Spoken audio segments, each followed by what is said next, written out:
이 시편 6편입니다. 253페이지에 있는 말씀을 보겠습니다.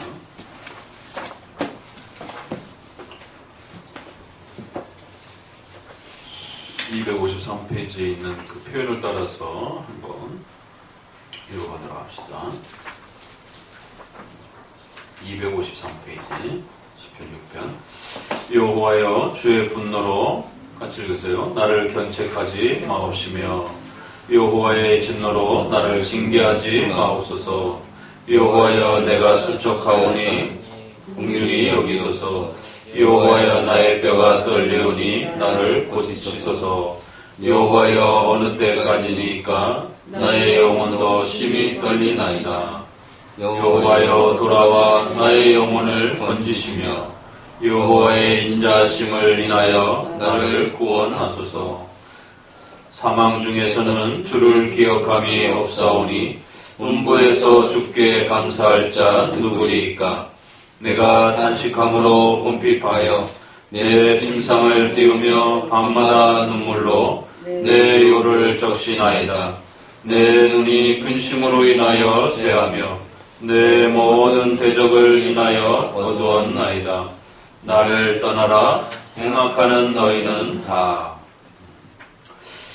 우리가 계속해서 시편의 이러한 독특한 표현의 이러한 형태들을 살펴가면서 시편이 가지고 있는 독특한 그 구조와 그 문법적인 해석의 특징. 그러니까 시편은 문법적 해석, 역사적 해석, 우리가 교리적 해석이라고 하는 3대 해석 법칙을 기본으로 할 때 시편이 어렵다라고 하는 것은 바로 이 문법적 해석과 역사적 해석을 다른 어떤 성경보다도 훨씬 더 많이 해야 되는 그러한 수고로움 때문에 시편이 조금 접근하기가 어려운 것입니다.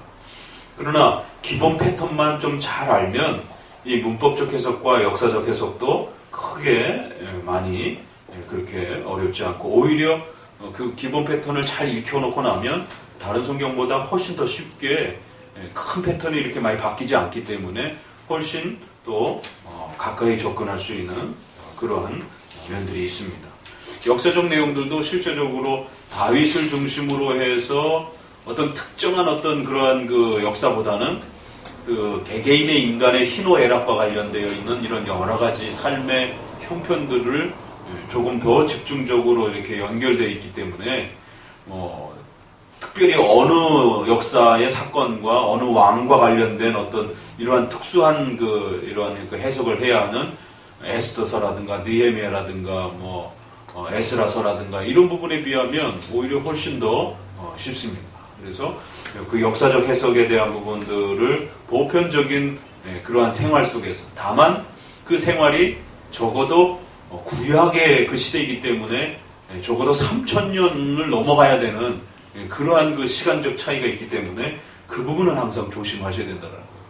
그러니까 여기서 표현되고 있는 여러 가지 그러한 의식주와 관련된 그러한 표현들, 또 구약의 성전 제사를 중심으로 집행되어져가는 그런 여러 가지 3000년 전의 역사적 그 독특성에 대한 부분들은 항상 또 좀 잘 살펴가셔야 됩니다.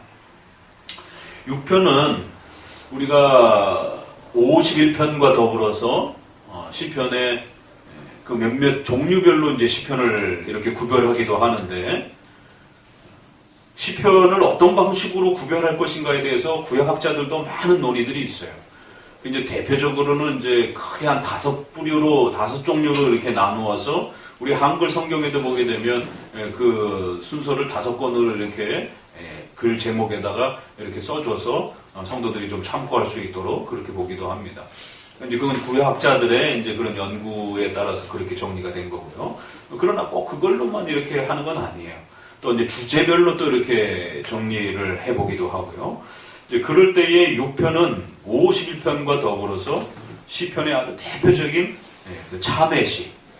그러니까 이제 이 6편과 51편을 읽을 때는 어거스틴의 그 참회록과 이 차이와 공통점이 무엇인지들을 또 한번 고민하면서 이렇게 읽어보셔도 좋습니다. 그렇지만 또 공통점은 있긴 하지만 인간의 그 죄에 대한 반성과 그 죄에 대한 고통과 아픔을 하나님 앞에 고백하면서 자기 자신의 그 죄와 싸워가는 그 고통 속에서 하나님의 은혜와 하나님의 도우심을 이제 이렇게 표현하는 건 비슷하지만, 6편은 인간 개인의 그 악에 대한 그 죄악에 대한 그 비참함과 고통 속에서 괴로워하는 그러한 인간의 한 모습을 이렇게 끌어와서 그것이 좀 더 계시적인 그런 차원으로서 이렇게 높아지는 것이죠. 그러니까 단순한 그 참회가 아니라 여기에는 당연히 인간의 죄악에 대한, 그러니까 인간론에 대한 그 죄론에 대한 아주 그 깊은 접근과 정의가 담기는 것이에요. 그러니까 단순한 참회가 아니라는 것이죠. 그러니까 분명히 그 한 개인이 죄를 져서 범죄한 건 맞아요.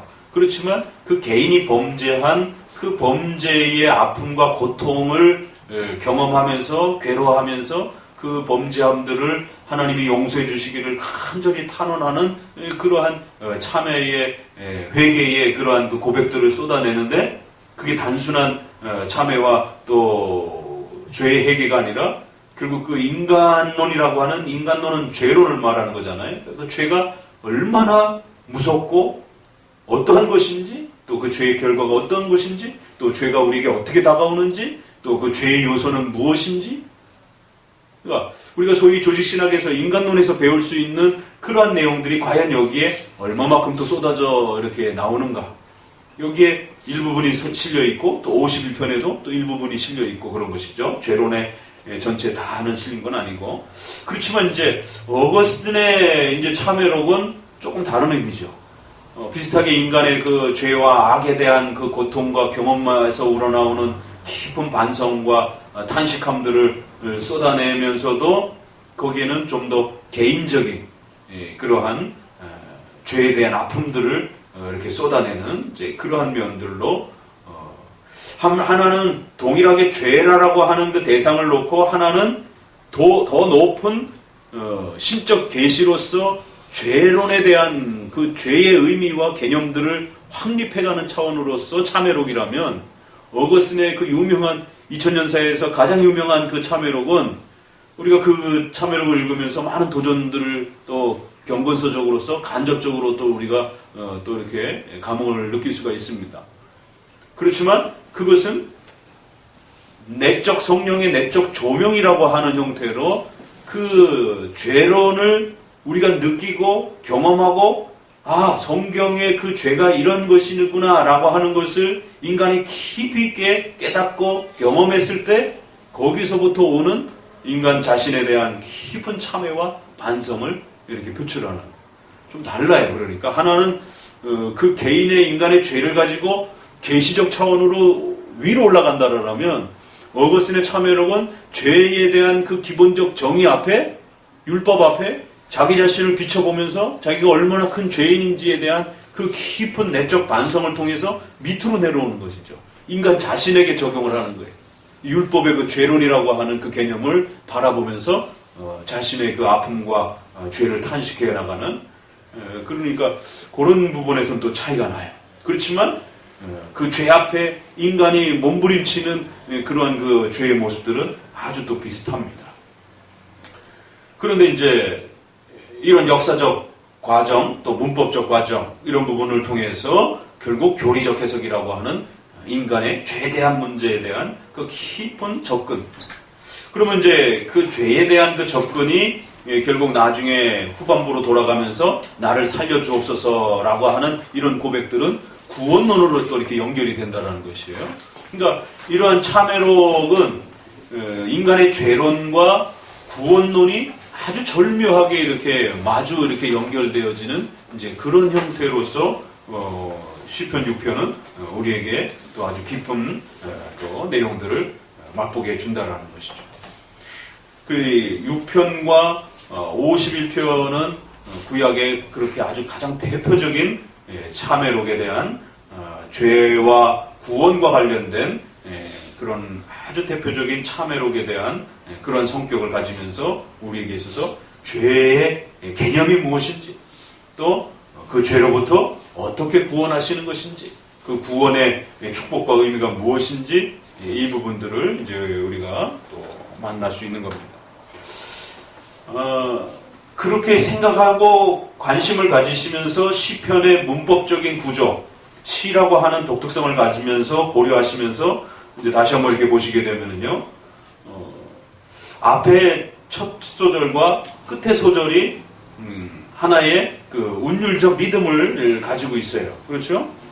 그래서 앞에는 전반부는 주로 여호와여라고 하는 하나님의 대상을 끊임없이 이렇게 표출하고 있어요. 근데 이제 우리 번역 성경에는 이걸 주로 이렇게 번역을 해놨어요. 중간에.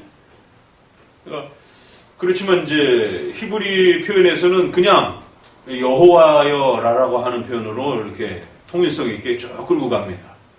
그러니까 앞부분을 여호와여라고 하는 통일된 표현으로 더욱 시편이 눈에 확 들어오도록 이렇게 문장 구조도 이렇게 배치를 해놓고, 그래서 하나님이 아주 전면에 이렇게 강조 형태로 배치가 되어 있는 것들을 보게 됩니다. 그 참회의 대상이 누구인지가 아주 선명하게, 그렇죠? 참회의 주체는 후반부 이후부터 내가 라고 이렇게 표현되면서 내가 참회의 주체이고 내가 참회의 주인공입니다 라고 하는 그러한 인칭의 변화들을 아주 분명하게 이렇게 느낄 수 있도록 후반부에서는 내가 잘못했습니다 라고 하는 이러한 부분을 이렇게 의도적으로 배치를 하면서 앞부분에는 그 참회를 우리가 해야 될 대상이 누구인가에 대했을 때는 반드시 여호와 하나님이시다라고 하는 이런 부분으로 참 참회시답게 하나님과 우리라고 하는 그 구조가 이렇게 서로 맞대어 있으면서 대칭 구조를 이렇게 보이면서 또 운율을 또 이렇게 첫 소절 첫 부분과 앞에와 뒷머리를 뒷꼬리를 이렇게 마주쳐서 좀 더 아주 깊이 있게 그 표현들이 우리 마음에 와닿도록 그렇게 배치와 구성을 해놓은 것을 보게 됩니다. 이제 우리 성경을 보면은 이걸 다 옆으로 이렇게 해가지고 평문으로 쭉 연결을 해놨기 때문에 어느 단어가 전면의 중심적인 표현으로서 이렇게 구성되어 있는지, 또 그 다음에 그 핵심적 간구의 동사가 무엇인지가 이렇게 잘 안 들어와요. 근데 이제 이렇게 조금만 정리를 해놓고 봐도 참회의 그 대상에 있어서도 이 후반부가 앞부분으로 이렇게 오지 않고, 만약에 이 후반부에 내가라고 하는 부분이 앞부분에 이렇게 배치가 되는 방식으로 그렇게 주어가 배치가 되었다라면 마치 우리가 알미니안주의와의 그 구원론의 싸움에 있어서 회개의 그 주체는 우리지만 회개의 책임을 가지고 있는 그 주체는 우리입니다. 내 자신인 것이에요. 그러나 그 회개의 근원적 근거는 하나님이시다라는 거죠. 하나님이 우리의 마음을 감동케 하시고 우리를 이끌어내시지 아니하면 회개조차도 또 불가능한 것이에요. 그래서 하나님의 전적인 능력을 통해서 하나님의 신적 작정의 권능과 은혜에 의해서 회개라고 하는 신앙이라고 하는 이러한 지극히 인간적인 그러한 책임과 인간의 주체적 그러한 그 접근과 책임감이 아주 강한 이러한 그 구원론의 주제조차도 성경은 분명히 그것은 하나님이 허락하셔야만이 가능하다라고 분명히 선을 긋는단 말이에요. 그러니까 회개에 대한 이러한 독특성을 알미니안주의자들이 이해를 못할 때 항상 회개는 우리 자신으로부터 시작되어지는 것처럼, 그러니까 내가 회개를 해야 될 책임을 내가 가지고 있다는 것과 회개의 근원적 은혜와 능력이 누구로부터 오는 것인지에 대한 이 구분을 잘 못하는 것이, 내가 회개의 책임과 그 주체적 자리가 나에게 있다라고 하는 것과 그렇다고 해서 회개의 능력과 그 회개의 근원과 원인이 나 자신에게 있다라고 하는 것과는 좀 다른 말입니다. 그걸 구분할 줄 알아야 되는 겁니다. 그래서 장로교 신자들에게는 이런 교리 훈련들을 통해 가지고 그게 말이 그 말이 같고 이 말이 같아요. 그러니까 이런 부분들을 개념화시키고 논리적으로 구별할 줄 알도록 교리적으로 개념화시켜서 하나님은 반드시 그 회개를 받으시는 대상이요, 또 회개를 일으키시는 근원적 원인이요 능력이라고 하는 표현과, 그럼에도 불구하고 인간은 인격적 책임자로서, 그래서 웨스트민스터 신앙고백에서는 그거를 제2원인자라 이렇게 표현을 해요. 이게 상당히 어려운 표현이거든요, 사실은. 그러니까 웨스트민스터는 신앙 고백서이기 때문에 될 수 있으면 신학적 표현과 용어를 이렇게 넣으려고 하진 않습니다. 왜냐하면 그것은 주로 조직신학에서 다루는 거기 때문에 성도들이 고백해야 될 사도신조라든가 이러한 공적 신앙 고백에서는 꼭 필요하지 않는 경우에는 신학 용어들을 배제하고 성경에서 그러한 표현들이 충분히 표현되고 있으면 성경에 있는 그 표현들을 그대로 끌어다가 쓰려고 하는 겁니다. 그래야 훨씬 더 가깝게 와닿고 표현하기도 이해하기도 쉬운 것이죠. 그러니까 우리가 신적 작정, 하나님의 그 작정, 예정 이러지만 웨스트민스터에서는 하나님이 기뻐하셨다 이렇게 표현한다. 하나님이 원하셨다 이렇게 표현한다. 그럴 때에 웨스트민스터가 제2원인자의 자유를 억압하지 아니하고 파괴하지 아니하시고 오히려 확립하신다. 근데 이 표현을 알미니안주의자들이 또 잘못 이해해서 제2원인자의 그 자유와 그들의 인격적 활동을 하나님이 억압하거나 파괴하거나 하지 아니하시고 보존해 주시고 확립해 주신다라는 표현을 마치 인간의 의지가 하나님의 도움 없이도 순수한 능력으로서 그렇게 그 의지가 보존되고 확립되는 것처럼 또 그렇게 받아들이는 거죠. 그러니까 장로교에서 하나님이 제2원인자로서 인간의 의지적 책임과 자유를 파괴하지 아니하고 없애지도 아니하시고 억압하시지도 아니하고, 그래서 동사를 아주 특별한 그런 동사들을 써서 억압조차도 하지 않으신다는 거죠. 그런데 알미니안주의자들은 늘 신적 작정을 가르치면 억압당한다라고 느껴지는 것이에요. 그러니까 이것을 인간의 그 어리석은 인간의 이 편협한 사고 구조를 어떻게 분리해서 하나님이 인간의 그 자유를 억압하지 않으시는지, 하나님의 절대 주권을 통해서 원하시는 모든 바대로 하나님이 역사하신다는 그 제1원인의 하나님의 역사와 능력을 고백하면서도 동시에 그럼에도 불구하고 인간은 억압당하지 않는 방식으로, 그 의지가 파괴되지 않는 방식으로 하나님의 주권과 작정이 집행되어져 간다는 거죠. 이걸 어떻게 구분할 건가? 그래서 웨스트민스터도 고민하면서 제1원인에 의해서 모든 역사가 작정 속에서 섭리 속에서 일어나고, 그럼에도 불구하고 동일한 하나님의 그 작정 속에서 제2원인에 입각하여 제2원인의 그들의 의지를 억압하거나 파괴하지 아니하시고 오히려 보존해 주시고 확립하는 방식으로 역사해 주신다. 그래서 그들이 뭔가를 잘못하면 반드시 그들의 책임이라는 거예요. 그럼에도 불구하고 그 죄는 결코 하나님의 허락하심이 없이는 이 땅에 존재하거나 일어날 수 없다는 거죠. 그러니까 이런 개념과 논리가 도대체 알미니안주의자들이 하나님이 했으면 그건 다 인간이 해도 하나님 책임이지, 그걸 어떻게 인간의 책임이라 말할 수 있는가? 이걸 구분을 못하는 거예요. 그러면 우리 인간은 태어날 때부터 불신자로서 태어나기 때문에 본능적으로 이 성경적 이런 사고 구조를 안 받아들인단 말이에요. 그러니까 장로교의 설교를 들으면 들을수록 헷갈리고 못 알아듣겠는 거예요. 어려운 겁니다. 그래서 설교해주고 또 뒤로 오후에는 교리문답을 통해서 또 그 원리를 개념화시켜주고, 이게 장로교의 개념입니다. 제1원인, 제2원인. 회개에 있어서도 하나님이 그 모든 회개의 대상이시고 또 근원적 원인이십니다. 그럼에도 불구하고 그 회개의 주체와 책임은 우리 자신입니다. 개념을 끊임없이 반복해가지고 만들어줘야 되는 거예요.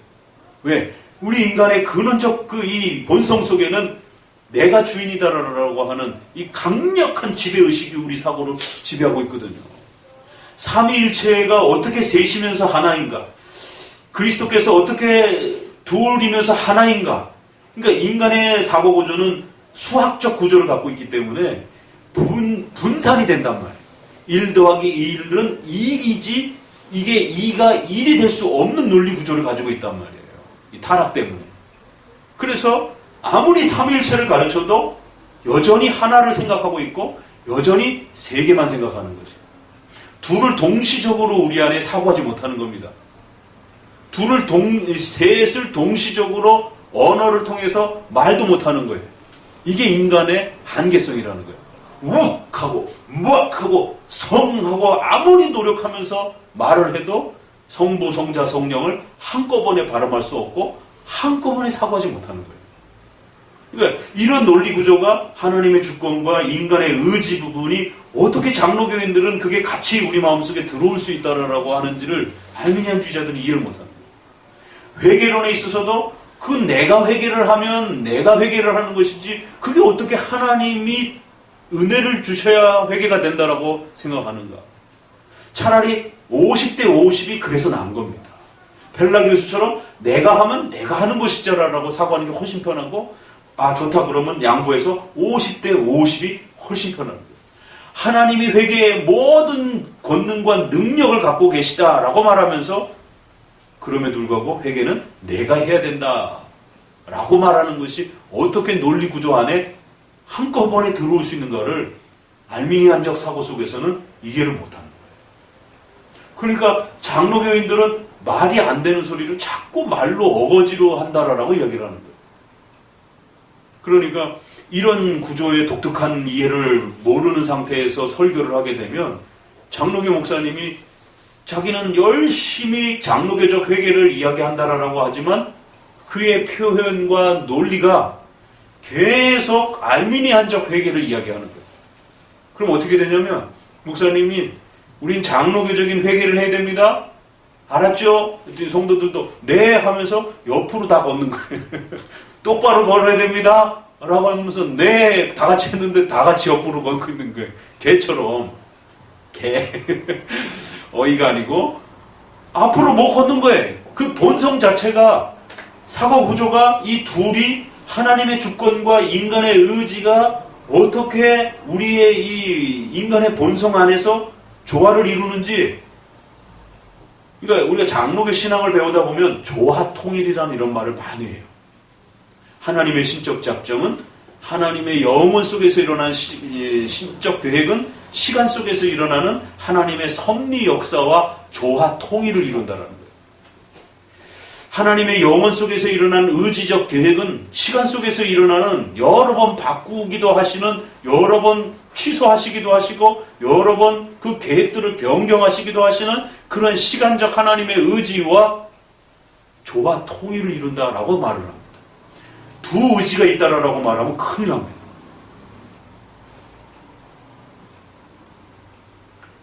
하나님에게는 두 마음이 있는 게 아니에요.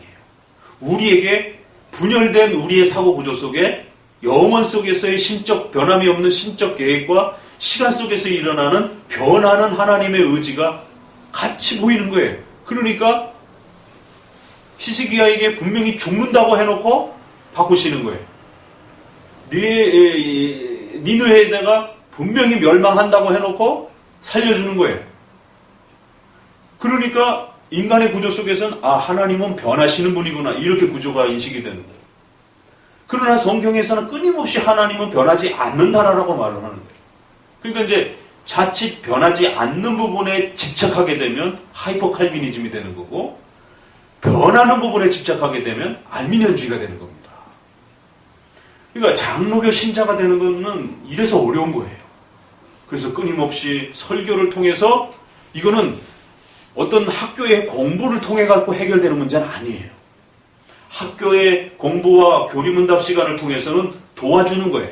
어떻게 장로교인들이 이러한 가르침들을 이해하고 배워가는지에 대한 개념을 이해시켜주고 그것이 어떤 논리를 통해서 그 두 개가 우리에게 전달되는지에 대해서 끊임없이 설명해주고 그것을 깨우쳐주는 정도에서 목회자는 역할을 감당하는 겁니다.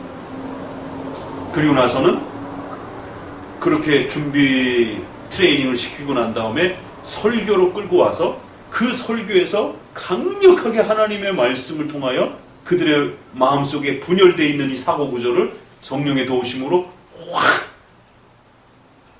접합을 시키고 연결을 시키는 거예요. 그래서 설교에는 그런 어마어마한 힘과 능력이 있는 겁니다. 종교개혁의 가장 큰 방향과 열매는 그래서 설교의 개혁이라는 겁니다. 결국에는 그 많은 그 부조리해 보이는 그 이해되어지지 않는 장로교회의 이런 복잡함들이 결국 그 설교를 통해서 강력하게 접합이 일어나는 거예요. 그 기독교 강요 3권에 보게 되면 보이지 않는 분과 우리가 어떻게 만나는가? 인간의 언어로 기록되어 있는 이 글이 어떻게 하나님의 말씀으로 우리에게 믿겨지는가? 바로 그 성령이 본드다 이렇게 표현. 그걸 묶어주는 끈이다 이렇게 표현을 하면서 그리고 나선 교회론에 들어가서 바로 그러한 성령의 역사는 하나님이 세워주신 은혜의 수단이라라고 하는. 그래서 카톨릭에서 표현하는 것과 우리의 표현이 기독교 강요에서 이제 그거를 잘 고민하면서 분리할 줄 알아야 돼. 우리가 은혜의 수단이라고 했을 때 인스트루먼트라고 하는 그 도구, 수단, 방법. 그러니까 한쪽에는 로마 카톨릭이 있고 한쪽에는 제세례파가 있어요. 그러니까 로마 카톨릭은 그 도구를 성경에도 없는 방식으로 율법화시킨 겁니다. 제세례파는 그 도구 자체를 아예 무시를 하는 거예요. 그럴 때 장로교는 그 중간쯤에 서 있는 겁니다. 적어도 도구는 맞다라는 거예요. 그러면 우리는 카톨릭하고 우리는 같이 인스트루먼트라고 하는 도구라는 표현을 쓰는 겁니다. 그래서 성찬도 도구라는 표현을 쓰는 것이에요. 영적 임재설과 상징설과 이게 도대체 뭐가 차이가 나는가? 그건 의미적으로만 가르치는 거예요. 그렇지만 우리는 성찬은 도구다 이렇게 가르치는 겁니다. 그런 의미도 있는 거예요. 그런데 제세례파는 신비주의자들은 그런 도구 개념을 아예 다 무시를 해버리는 겁니다.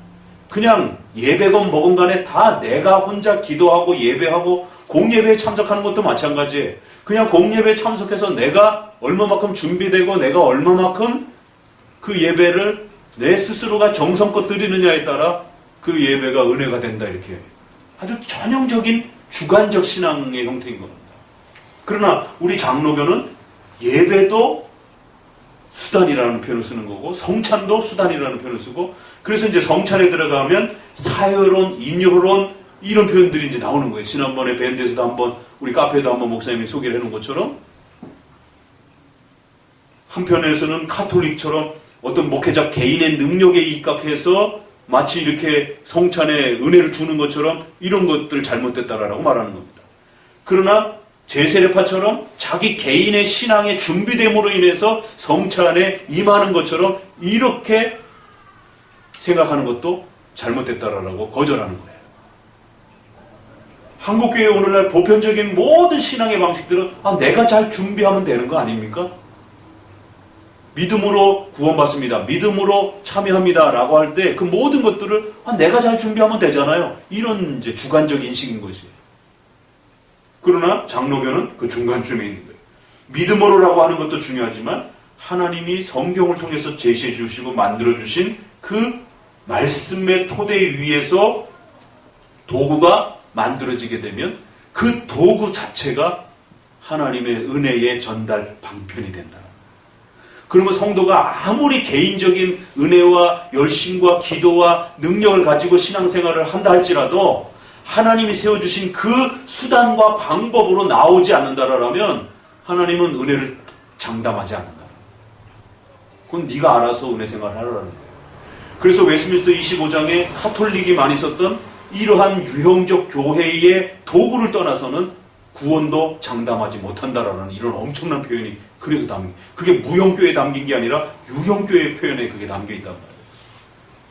그래서 여러분이 아무리 혼자 신앙생활을 한다 할지라도 반드시 찬에 나와서 그 도구를 참여하는 거예요. 그러니까 성도들은 그 수단에 참여해야 될 책임이 있는 것이고, 교회는 이 도구를 카톨릭처럼 성경에 없는 도구를 만드는 게 아니고 성경에 확증되고 보증되는 그 도구를 줘야 될 책임이 있는 거죠. 그러니까 이제 이런 면에서 회개도 마찬가지예요. 그러니까 이 6편은 참회에 대한 아주 가장 대표적인 건데, 이거를 전형적인 인간의 자기 주관적인 그런 회개론으로 끌고 가게 되면, 제세례파가 이끌고 갔던 것처럼, 신비주의자들이 끌고 가는 것처럼 내 개인의 내가 반성하고 내가 회개하고 내가 돌이키면 되는 것이지, 그러면 그것만 강조를 하게 되면, 그러니까 그게 없다라는 게 아닙니다. 그런 요소가 있어요. 주관적인 요소가. 그러나 회개엔 객관적인 요소도 있다라는 겁니다. 그러니까 로마 카톨릭은 어떻게 했어요? 객관적인 요소만 지나치게 강조했죠. 믿든지 회개하든지 반성하든지 상관없어요. 그냥 1년에 한 차례 나와서 고해성사하면 되는 겁니다. 그게 도구가 된 거예요. 자, 그러면 질문. 그러면 우리 장로교에 있어서 회개론과 관련된 도구는 뭐예요? 객관적 도구. 주관적인 회개는 여러분이 하시면 돼요. 말씀 듣고 그 말씀 앞에 자기가 잘못된 걸 깨달았으면 회개합니다. 반성합니다. 고백하면 되는 거예요. 그럼 그걸로 끝인가? 라고 했을 때 장로교는 그렇지 않다는 거예요. 객관적 도구가 있다는 거예요. 자, 이 정도 가르쳐 드렸으니까 이제 나머지는 여러분이 대답하고 찾아보세요. 영경. 회개의 객관적 도구는 뭐예요? 그럼 우리도 고해성사합니다. 둘을 짬뽕 시켜가지고 이렇게 하면 또 큰일 나잖아요. 그건 또 아니에요. 말씀 아닐까요? 말씀. 응? 설교를 아니에요. 또 아니면 돼요.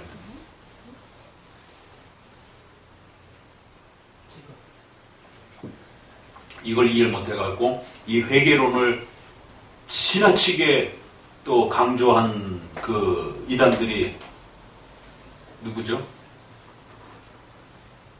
회개를 가지고 교파를 창립한 이제 그런 방식들. 그렇죠. 구원파도 가장 대표적인 그런 방식이고. 당장 당신 천국 갈 수 있습니까? 이렇게 물어가지고 너의 회개가 진실하느냐? 천국 가기에 보증이 되느냐? 확신할 수 있느냐? 이렇게 해서 그 성도의 죄에 대한 회개관과 신앙관의 확증성을 그 천국의 기준점으로 삼아가지고 이렇게 위협하는 그런 방식들이요. 또 하나 있어요. 대표적으로. 성결교? 응? 성결교인가요? 아니, 이단 중에. 이단 중에요? 아주 극단적인 이단 중에서. 그러니까 회개를 그런 식으로 도구화, 객관화시킨 거예요. 그래서 그 회개를 신비주의자들은 너무 지나친 주관화를 시켰다는 문제지만 또 다른 이단들은 그거를 객관화시켜서 로마 카톨릭은 고해성사로 그렇게 써먹었던 것이고, 구원파는 또 그런 식으로 써먹었던 것이고, 또 한국에 영향을 끼쳤던 아주 대표적인 그 회개로 그게 트레이드 마크가 돼서 이단이 된 그 또 파가 있어요. 지금은 좀 지나갔는데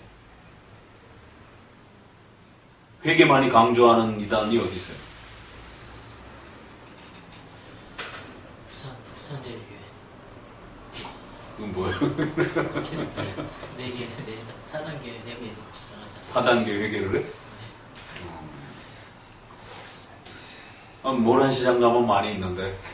불신지옥청. 예수천당 불신지옥. 네. 그 부르짖는 사람들. 회개하라. 그럼 회개하라고 맨날 지나가면서 소리 지르잖아. 예수천당 불신지옥. 어디 파예요, 그 사람들? 소속이.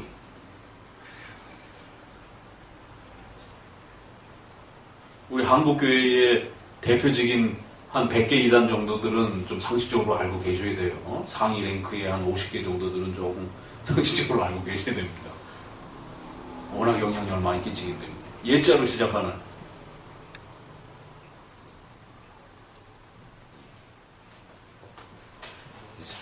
예수 전, 예수 전. 응?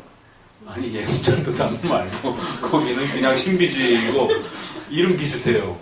예수 전도 협회, 예수 전도 협회라는 게 있어요. 그 이유빈 권사인가 그 대표자인데, 제가 예전에 전도사로 속해 있던 교회가 거기 빠져가지고 우리 박영준 선생님 학생 때 있을 때 같이 그 전도사로 그래갖고는 막 토요일마다 그 천호동에 그 연합 집회를 하는데 가가지고 5시간씩 6시간씩 집회하는데 하이라이트가 뭐냐면 이제부터 이제 하나님의 은혜를 받는 시간을 갖습니다 그러더니만, 보통 이제 신비주의는 막 쓰러뜨리잖아요. 근데 거기는 이제 공적 회개 기도를 해요.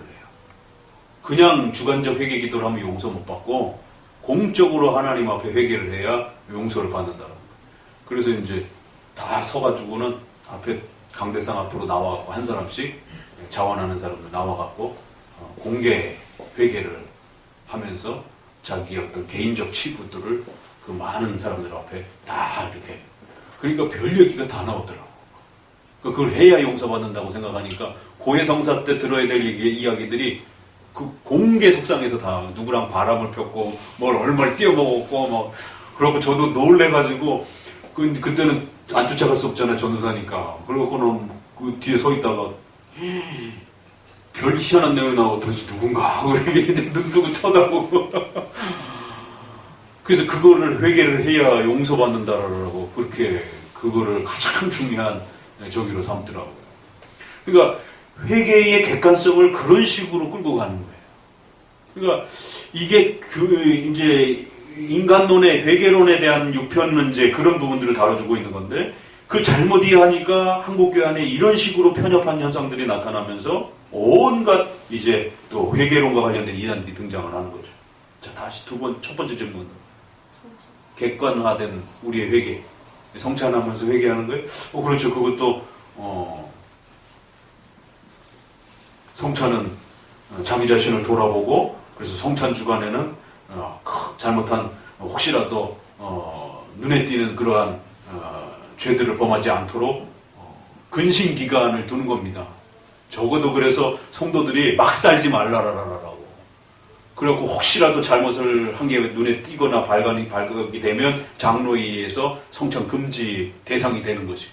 그러면 적어도 장로교회는 이렇게 분기별로 주기별로 근신 기간들이 있다라는 거를 이제 이렇게 훈련시키는 거예요. 그래서 평상시에는 그냥 막 살다가 아무 생각 없이 막 분주하게 살다가도 그래도 성찬 주간이 발표가 되면 적어도 그 한두 주 정도는 이렇게 자기 자신을 좀 돌아보면서 성찬에 참여 금지당할 만한 혹시라도 내가 죄를 짓는지 안 짓는지 좀 살펴보면서 살으라라고.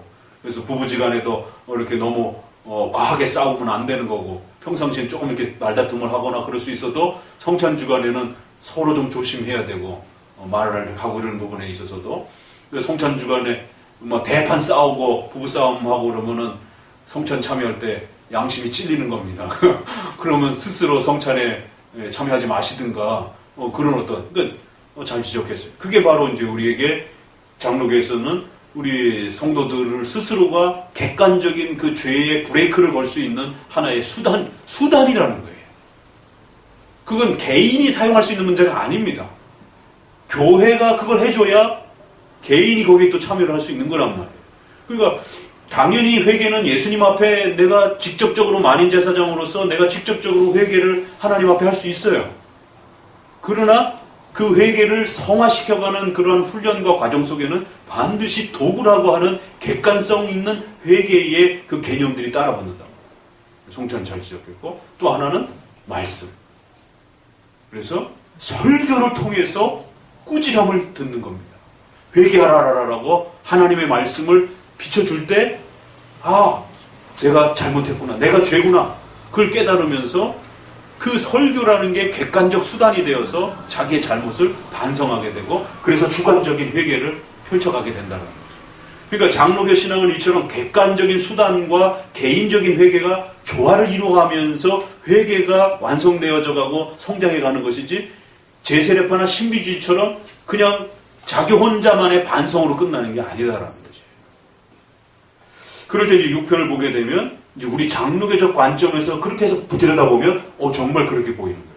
그래서 배치도 회개의 대상을 참회신데 내가가 먼저 안 나오고 그 회개를 받으셔야 될 대상이 하나님이 먼저 나오고 그 근원이신 회개의 근원이신 하나님이 먼저 나오고 그래서 내가 잘못했습니다 라고 하면서도 하나님이 누구이신가에 대해서 먼저 인식할 수 있도록 여호와여 여호와여 여호와여 아니 회개를 하는데 왜 하나님을 그렇게 불러대요? 자기의 잘못에 대해서 더 많이 반성을 해야 되는 것 같은데 그러나 장로교는 하나님에 대해서 더 많이 부르면서 회개를 한다고. 그리고는 또 그만치 인간 자신의 또 문제들을 짚어주기 위해서 나라는 부분도 또 그렇게 강조를 하는 거죠. 내용도 보면 여호와여 주의 분으로 나를 책망하지 마옵소서. 주의 진노로 나를 징계하지 마옵소서. 하나님의 분과 진노가 우리의 죄를 무섭게 책망할 수 있다라는 겁니다. 첫 소절부터 죄가 얼마나 무서운 건지 그 죄는 하나님의 무서운 진노와 징계 앞에 놓여지는 그런 성격이지 신자라고 해가지고 대충 넘어갈 수 있는 그런 문제가 아니라는 겁니다. 아주 이거는 성경적 죄의 개념에 대한 교리적으로 정의해야 될 그 죄에 대한 하나님의 반응과 심판주라라고 하는 그 개념을 아주 잘 이렇게 인간의 그 아픔의 과정으로 전면에다가 이렇게 배치된 그런 하나님의 무서운 징계와 책망으로 인하여 우리가 그 죄를 놓지 않으면 그 죄를 회개하지 않으면 우리가 수척하고 우리가 뼈가 떨리고 완전히 내 몸이 산산조각 날 정도로 내 영혼이 산산조각 날 정도로 그렇게 그 죄라고 하는 것은 우리 인간에게 주는 그 피해가 막강하고 그렇기 때문에 하나님이 그 죄를 다루실 때는 아주 엄중하고 무섭게 다루신다라고 하는 사실을 놓쳐서는 안 된다. 어느 때까지입니까? 어느 때까지입니까? 내 영혼이 심히 떨립니다. 수척합니다. 뼈가 깨져나갑니다. 내 영혼이 산산조각이 납니다. 이렇게 3번에 걸쳐서 그 강조점을 더 확 끌어올린 다음에 결론은 어떻게 내리나 보세요. 여호와여 돌아오옵소서. 그 인자하심으로 인하여 나를 돌아보시옵소서. 그러니까 회개의 근원적 원인을 이렇게 표현하는 거예요. 이게 없으면 아무리 내가 떠들어댄다라고 해갖고 회개가 될 문제가 아니라는 것이. 참, 요 참회시 한 장면 안에서 우리 개혁교회의 회개론을 우리가 굵직한 부분들을 다 보게 되는 겁니다. 아니, 내가 회개를 하는데 왜 하나님이 돌아오는 게 그렇게 중요합니까? 그러니까 51편에도 보게 되면 그 성령이 떠나가시는 것을 다윗이 가장 두려워합니다. 그 성령의 하나님이 나로부터 떠나지 마옵소서라고 하는 여호와에 돌아오시옵소서 해서 회개의 근원과 원인적 그 내용을 이렇게 소개해놓고 그 다음에 이제 우리 자신으로부터 표출되어지는 책임을 사망 중에서는 주를 기억함이 없고 음부에서는 주께 감사할 자 없나이다 라고 하면서 중간 템포를 좀 두고 그 다음부터는 내가 탄식함으로 콤핍합니다. 이제 과장법들이 따라붙고 또 여러 가지 비유법들이 따라붙으면서 그 죄 앞에 우리 성도와 신자들이 어떠해야 되는지에 대한 그 죄가 인간을 어떻게 참혹하게 만드는지를 또 앞에 보았기 때문에 그 죄로 회개로 돌아서는 그 과정들이 이렇게 표현되어 있는 거예요. 죄 앞에 탄식하고 눈물로써 그 죄를 아파하고 내 눈이 근심으로 인하여 쇠해질 정도로 그 죄에 대한 깊은 반성과 그 돌아봄과 그 죄에 대한 아픔들을 괴로워하는. 그래서 이제 우리가 조직신학에서 웨스민스터도 그래요. 웨스민스터 죄론을 보게 되면 동사가 여러 개가 나와요. 그 죄를 싫어하고 죄를 아파하고 죄를 미워하고 그래서 죄를 등지는 것입니다. 뭐 이런 표현이 나와요. 그러니까 우리가 죄에 대한 어떤 인간의 지정의에 대한 어떤 인격적 반응이 어떤 동사 하나로 이렇게 표출하기가 참 쉽지 않다라는 겁니다. 그래서 여기도 보면은 죄에 대해서 탄식하고 곰핍하고 근심하고 눈물을 흘리고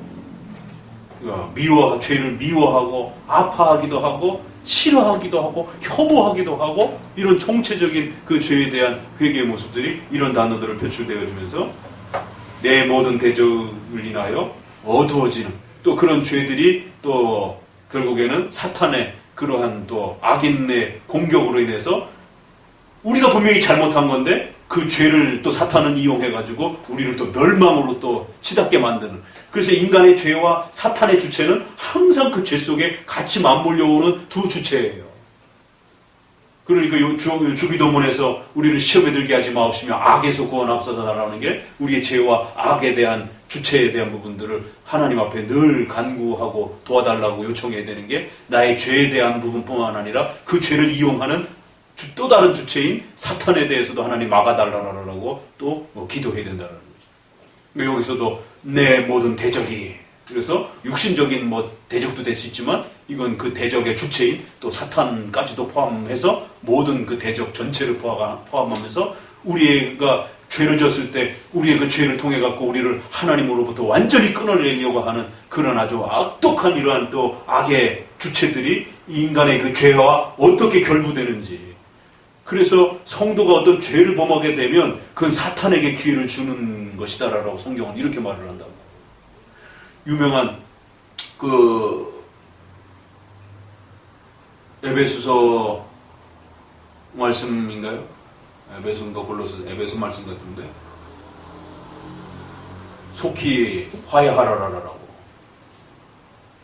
그럼 인간이 싸운 건데 다툰 건데 그 다툼 속에 결국 사탄에게 해가 지기까지 화해하지 아니하면 결국 사탄에게 빌미를 주고 공격할 여지를 줄 수 있는 발판이 된다라고. 그러니까 죄론과 관련된 아주 풍부한 내용들이 이렇게 쏟아져 나오는 거죠. 나를 떠나라 행악하는 너희는 다 나를. 아니 자기가 회개하면서 왜 적들에 대한 이야기를 마지막에다 담아내고 있어요. 그러니까 자기 자신의 죄의 아픔도 있지만 또 그 죄를 가지고 우리를 멸망으로 이끌어가려고 하는 그런 악의 그러한 주체와 세력으로부터도 하나님이 우리를 지켜내주지 아니하면 또 우리가 그 회개의 이러한 부분들이 우리를 절망케 하는 이러한 또 이 죄의 참혹함들을 아주 적나라하게 자신의 잘못을 빌어서 그렇게 쏟아내는 것을 보게 됩니다. 재미있죠? 이렇게 그래서 시편을 묵상하면 묵상할수록 아주 그 깊은 그러한 그 의미들을 정말 우리가 울고내도 끊임없이 울고져 나오는 그런 즐거움들이 있습니다. 자, 243페이지로 좀 돌아오셔서요. 문법적 해석과 역사적 해석을 하기 위해서는 이제 최소한의 이 정도 기준 정도는 알고 계셔야 된다는.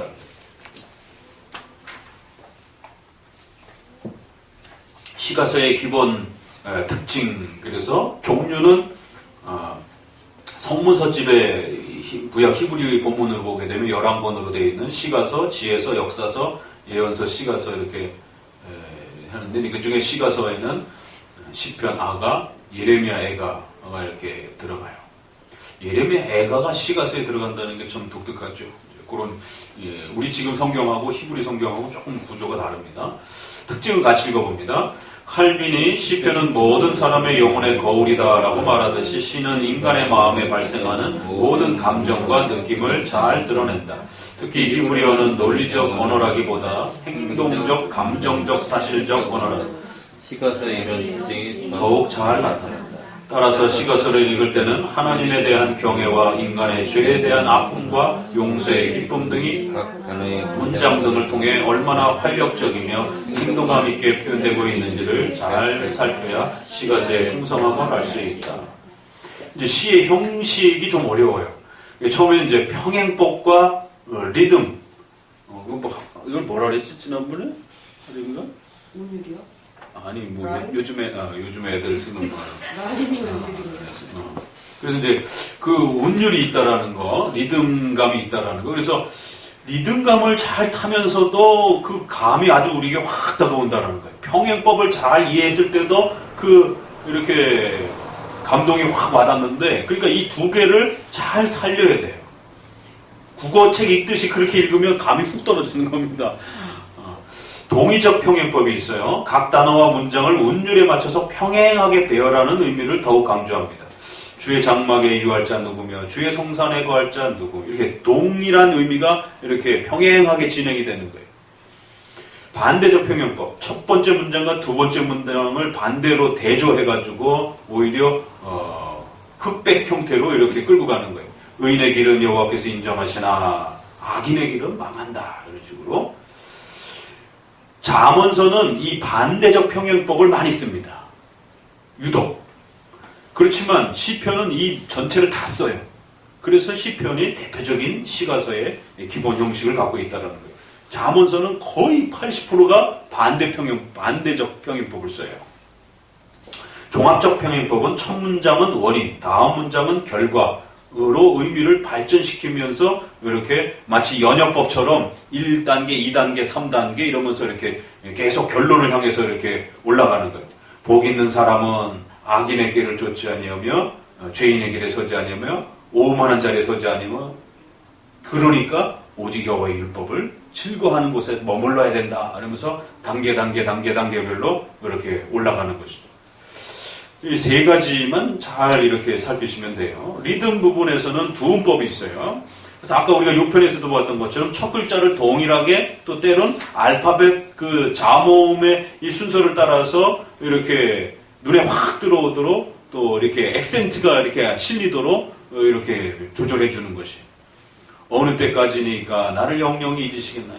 언제까지니까. 그러니까 우리말에는 갑자기 번역을 세련되게 한다라고 갑자기 조금씩 조율을 해요. 그러다 보니까 차라리 그냥 어느 때까지입니까? 어느 때까지 하면 이렇게 가면 그냥 훨씬 나을 텐데 갑자기 어느 때까지니까 이러다가 언제까지니까 그러면 좀 이렇게 리듬이 툭 떨어진단 말이에요. 그러니까 그냥 차라리 어느 때까지니까 그러니까 그 성경 시편 13편 읽을 때는 계속 어느 때까지입니까 이게 이제 아주 머리에 박혀버리는 거예요. 이런 부분들이 기억법에도 상당히 효과가 더 이제 현대 문학 구조를 이제 이렇게 인문학에서도 이런 부분을 많이 쓰잖아요. 근데 가군 문장의 끝을 맞춰서 강조합니다. 그래서 아까 우리가 6편은 두음과 가군이 같이 돼 있잖아요, 그죠? 그리고 반복 후렴 부분을 계속 동일한 표현을 계속 반복을 해요. 그 대표적인 게 136편이잖아요. 그 인자심이 영원함이로다. 그래서 우리가 시편 찬송 때도 부르면 그냥 앞소절 하나만 저기 하고 뒤로 계속 똑같이 반복이 되는 리듬을 이렇게 세 가지 형태로 쓴다라는 거. 근데 이제 아크로스틱 폼이라고 하는 좀 독특한 답관체라라고 하는 이제 우리 한문으로 하면 굉장히 어려운 표현인데 답관체란 시의 각 행이 히브리 알파벳 첫 글자로 시작하게 하여 고도의 문학적 완성도와 언어 유희를 보이는 양식이다. 이런 구조를 통해서 본문의 내용을 좀 더 쉽고 기억하기 편하게 전달하기도 하며 문장에 리듬감을 덧붙여 생동감과 활력을 불어넣기도 한다. 대표적으로는 시편 119편, 잠언 31장, 예레미야, 애가 등이 있습니다. 히브리어 알파벳 20개 정도를 영어의 A, B, C, D, E, F, G를 순서대로 참 그렇게 만들으라고 해도 힘들어요. 그 A에 해당되는 단어를 먼저 쓰면서 끌고 가고 B에 해당이 되는 단어를 근데 그 문장이 그렇게 돼요. 또 원하는 문장을 그렇게 그래갖고 시편 9편 같은 경우는 그 한 9절씩 끊어져 있잖아요. 그게 그 알파벳 순서로 계속 그렇게 반복이 됩니다. 참 그렇게 만들기도 쉽지 않아요. 우리 언어로 만약에 그렇게 만들으라고 해보세요. 장문해보세요. 얼마나 힘든데. 그래서 이제 옛날에 중국도 그렇고 유학자들이 한문 갖고 술 한잔 먹고 이렇게 동동동동 포석정인가? 그런 데서 이렇게 이제 시 읊으면서 서로 이제 시 가지고 장난하고 또 이렇게 내기하고 이제 막 이럴 때 그런 식으로 이제 끝말잇기 이런 식의 오늘날 우리 끝말잇기 이런 식으로 한자 성어라든가 이런 거를 가지고 앞글자로 이제 시를 이렇게 읽는 거를 계속 되지 않으면 이제 지는 거고 또 뒷글자를 또 이렇게 되기도 하고 가운데 글자를 이렇게 오는 지금 우리는 그냥 사자성어 정도 이렇게 끝말잇기 정도지만 이제 그 예전 시대 한문 그 시절에는 시 자체 전체를 하나의 어떤 시 자체를 그렇게 운율을 따라서 이렇게 이제 내기를 하게 되는 굉장히 이제 이 한문도 그런 언어 유희죠 이제 사실은 그게 근데 그게 굉장히 기억에 잘 박혀요. 그러다 보니까 이 시편에도 아주 그 놀라운 이제 그런 부분들이 이제 이렇게 쏟아져 나와요. 굉장히 긴 것도 있고 좀 짧은 것도 있고 그래서 근데 이건 우리 번역으로 번역할 수가 없어요. 우리말로 그렇게 앞에 말은 됐는데 뒤에 비자를 우리가 기역 니은으로 해야 되면 니은으로 그 문장과 관련된 단어를 니은으로 번역될 수 있는 단어를 찾아와야 되는데 니은은 됐는데 그 단어가 없으면 못 쓰잖아요. 우리말에 니은으로 시작되는 뭐 죄와 관련된 단어가 찾아봐라 이러면 한계가 있잖아요. 그러니까 우리 번역을 할 수가 없어요. 이런 부분들. 그러니까 영어로도 이건 마찬가지예요. 이건 이제 히브리어가 가지고 있는 고유한 그 성격의 특성을 히브리어 자체 구조에 맞춰놓은 거라 될 수 있는 한 이제 우리 번역의 한글 리듬을 따라서 이렇게 이제 맞춰주면 그 정도에서 좀 맛보는 이제 정도로만 이렇게 할 수가 있는 것이죠. 그래서 최소한 요 두 구조, 평행법과 관련된 거, 리듬을 어느 쪽에다 강조를 둬서 리듬을 타느냐에 대한 요 두 개 정도만 이렇게 잘 훈련해 놓으시면 여러분들이 시편을 문법적으로 읽는 데 있어서 아주 굉장히 도움을 많이 받을 수 있습니다. 이제 우리 성경은 그게 안 돼 있어서 아쉽긴 한데, 이제 구약학자가 이제 우리 공부하는 팀에 좀 계시면 우리 성도들을 위해서 예전에 그 쪽복음 그 얇은 거 있잖아요.